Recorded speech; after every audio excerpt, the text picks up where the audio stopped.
Hi, welcome to the We Are Researching YouTube channel.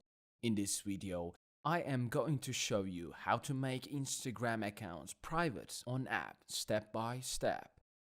First, go to Instagram app on your phone. Here you are seeing the home screen. Tap on the profile icon in the lower right corner. Tap on Edit Profile button. Tap on Username. Then you can change your username by typing in the blank. After that, tap on the icon in the upper right. Thus, the process of changing your username on Instagram app has been completed. I hope you enjoyed the video. If you want videos like this to come, do not forget to subscribe to our channel, like the video, comment and click the bell for new videos.